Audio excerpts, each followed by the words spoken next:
Welcome back to the Cricket Today podcast on Tuesday, January 9th. Excited for another huge week of cricket. That was an awesome Big Bash game overnight.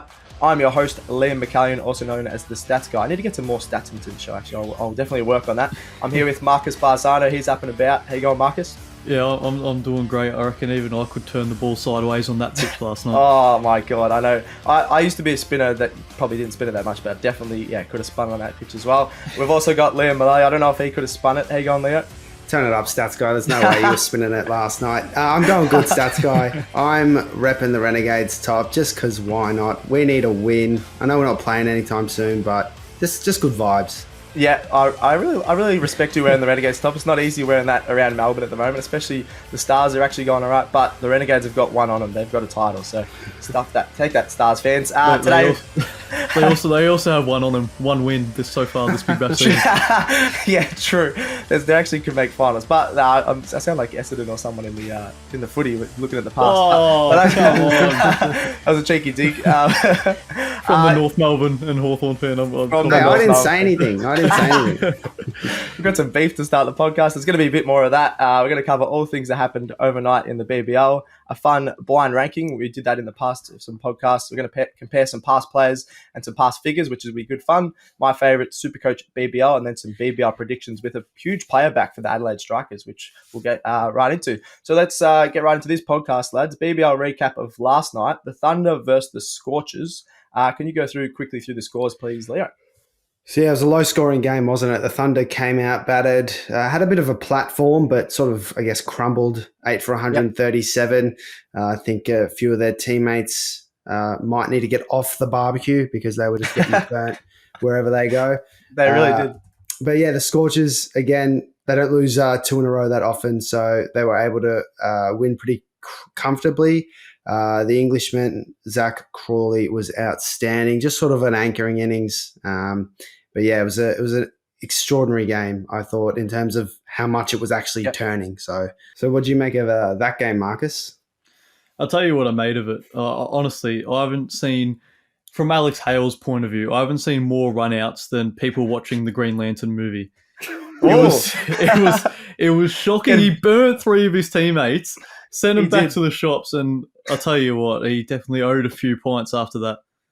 He definitely does. I think that's the strangest reference, but I absolutely love it. Sitting through the Green Lantern was just as tough as watching Alex Hales' 50. That 50 literally was the scratchiest 50. I do respect that he didn't go out, but he had the most play to misses. I need to find if this is an actual stat. The most play to misses I've ever watched in a 72 or 55. It was the weirdest innings. He was complaining about the pitch. He ran 3 people out. He kept calling for it as soon as he hit it to the field. It was very, very weird, as you mentioned. Didn't know what was going on there. Yeah, it was like we were watching Stats Guy at Tricky Wicket, I reckon, with the amount of plays and misses. Hit him for 6, even though he misses the ball. I did hit 72 or 55 that night as well, actually. But if I didn't have a few pints, I reckon I would have got the ton. But that's all right. Let's quickly touch on as well the spinning deck. As we mentioned, I think I reckon I'd get a few spinners, a few wickets on this pitch. That was spinning sideways. Agar was unreal, one of the best performances. I know he got helped by the pitch, but still had to put it in the right spots. Scorchers were too good. They jumped back up to second, and they got it done in the last over, but it was pretty convincing, making that 140 only 3 down. All right, this is going to be a bit of fun. We got the player of the match was Agar. I want to compare him to some of the best figures of all time, Leo. Could you give us a blind ranking? And Marcus and I are going to test ourselves out with the games with you and a few of our podcasts. Check out Football Today. We're a bit shambles on the trivia there. We're not going too well, so hopefully we can go well in this blind ranking, and Marcus and I will work together. Yeah, let's not mention that trivia. That trivia's gone a bit downhill since you guys can't answer a question. True. But anyway, Fox Cricket, they released the most economical 4-over spells after Agar's last night. So your first player on that list is Ben Dorshus, 3 for 7 in 2019. Ooh. Ben Dorshus. So, where would you put him? Yeah, I'm happy to put him 3 or 4. I think he finished with figures of 3 for 7. That innings, he sort of veered the Sydney Sixers to a semi-final berth in that game. And at the time, it was the best figures in Big Bash history. So it was. I'm happy to put in 3 or 4. Up to you. I'm going to lean towards 4. I'm off the top of my head and looking at some of those stats. I think there's going to be a few bigger ones and a few bigger moments. So 4, are you happy with that, Marcus? Yeah, yep. I'm happy to All put right, chuck him. him. Oh, let's put him 3. I'm overriding your stats guy. You're done. All right, fine. I'm pushing you back. You're good. You're good. I'm happy to go 3. Go 3. Ashton Agar's 2 for 6 last night. What do we reckon? Oh, I'm tempted to put that 5 because if he didn't have the pitch, he wouldn't have got that. Yeah, that's going 5. Jeez. That's going 5. Ashton Agar, honestly, was turning it more than a kid with a fidget spinner. It was ridiculous. What a ref! I like it. It sounds like Skull from Fox Cricket. Dude, I think Ashton Agar needs a little bit more love. He's not a bad bowler, guys. He isn't, but he's not that good either. 5. It's stiff. Mitch Johnson's 3 for 3 in the semi-final against the Stars. Oh, numero uno, surely. 1. Oh no, you're kidding me, aren't you, stats guy? Let's go. Oh, You got to be joking me. what? With one that's coming up, you're putting Johnson number 1. Oh, yeah, we got another one coming up. We have to go 2. With the David Warner stick as well. Let's drop him down a peg. We'll put him 2, but I just want to reference that he got the 3 wickets he got were the Stars' top 3 batters was Quiney, Luke Wright, and Kevin Peterson. So KP. So you're getting those 3 wickets. I think they were all bowled as well. So 2 of them English though, so it doesn't really count. Yeah, true. Who's the other one? Your next player, Majib, with 2 for 7. Ooh, Renegades player. Don't mind that. Yeah, very good bowling innings. I just googled it on Google before and couldn't find a single article about that bowling innings. So I reckon we chuck that 5. 5. But Agar was did we already 5. do? No, we've already done 5. It's Yeah, 4, Agar's 4. 5. 4. There you go. 4. Yep. And lastly, Lasith Malinga's 6 for 7. I completely forgot about that. I'm glad Marcus. Yeah, put him at 1. I think Mitch Johnson's very stiff, but you're getting 6 for 7. Scobo numbers, actually. So build Malinga a statue. I was at the call that day as well. You got to put him 1. So what was our order? Because we got a bit all over the shop there. So we had... do you want to read him out? You had Malinga at 1, Johnson 2. I believe you had Dorshus at 3. Oh, no, Majib at 3. Dorshus 4. Agar 5. It's all lost. It's all confusing. It's all over the shop, but we did all right, I reckon. We got some awesome figures there. And let's get into my favourite part of the show, the SuperCoach segment, and a bit of a BBL preview. So we've got the Strikers taking on the Hurricanes tonight. Let's have a look at some SuperCoach picks. Leo, you want to start us off with the wily fast bowler I think you've picked? Yeah, Henry Thornton. Get around him. 164,600. I'm a bit surprised he didn't start in this Strikers team. He came in for the last 2 fixtures against the Scorchers, and he's just a wicket taker. Important wickets in both those games, 1 for 20 off 3 and 2 for 31 off 4 in those games.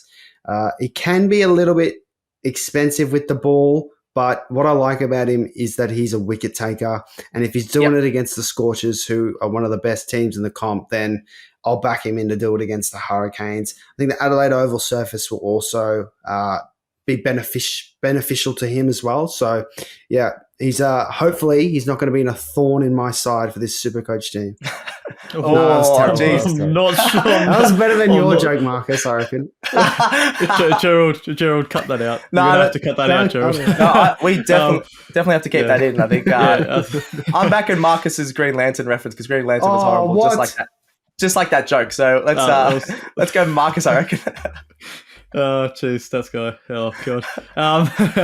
Yeah, I think you're right with Thornton there. I loved his confidence as well. Even in the last game, you could hear him on when they were talking to, was it Chris Lynn, was it, or Matt Short? It was one of the leading players that he was going to get a wicket. He was going to nick him off. Yep. I just love that confidence from a guy who was brought in, didn't start really this Big Bash season. So, yeah, I love that pick. But I'm looking at Chris Lynn here.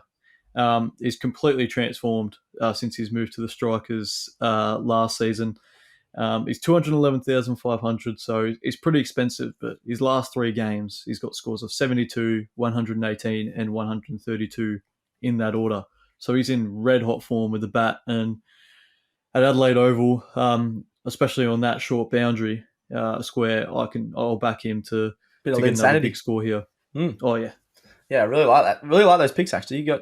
Thornton's actually pretty cheap for a guy that's going to get a couple of wickets. And Lynn, you know what you're going to get from him this season. He was horrible last year, but he's definitely bounced back. I'm going to go the other Chris from the other team, the Hurricanes. Chris Jordan, the CJ with the big chain. He's trying to out-chain everyone with the Hurricanes, as I mentioned the other day. They've got a big group chat going around. His chain gets bigger every game. I don't know if it's real, or if it is real, then that's worth a lot of money. So keep your eye out for his big chain as he runs into bowl. Had 102 points last game. It was a very last-minute pick for me to bring in when Matthew Wade was injured. And I got very lucky in my SuperCoach team that I picked him. He hasn't been as good as the past. He's getting a bit older now. But he just has these random games where he goes off, and I think this could be one of them with the strikers who aren't in great form themselves. He's had multiple three-fers this tournament. He had a 50. That was absolutely awesome. He's going to be their death bowler, and as I've mentioned before, SuperCoach picks with death bowlers are really good because they get so many wickets. People trying to slog at the end of the innings. So a bit of CJ. Watch his chain. He's going to celebrate. I usually kisses his chain when he gets a wicket, so watch for that. I think it's going to happen a couple of times tonight in the Strikers vs Hurricanes. One thing I'm going to quickly touch on as well is Alex Carey's back. That's a huge in for the Strikers. Do you want to go through his BBL averages, maybe, Leo, just so we can talk about him? And I think that is a huge in for the Strikers.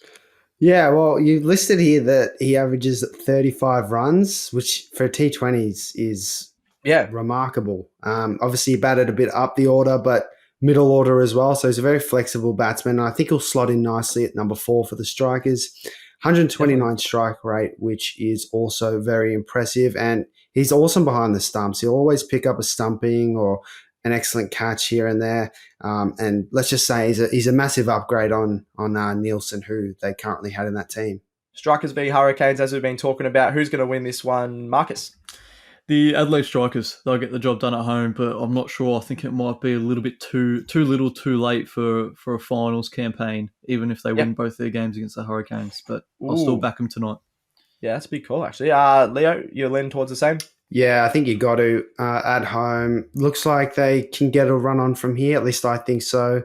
And I think the addition of Thornton shouldn't be underestimated. He's one that could spark a little bit in this team, similar to what Spencer Johnson did for the Heat last season. So I'm on the Strikers. Yeah, I'm going to go Strikers as well. I think the Hurricanes relying way too much on Chowdhury, which was a guy that wasn't even in their team at the start of the season. Their batting lineup, I think Tim David hasn't even made 60 runs for the season. He's been absolutely horrible. I think unless he can stand up and a few other batsmen like McDermott, especially with Wade out as well, I can't back them to make a big score, whereas you got Lynn and both the shorts that are going really well for the Strikers. So I think they're going to put on a big score of 170, 180 plus, and then it will be lights out for the Hurricanes, I think, for their season.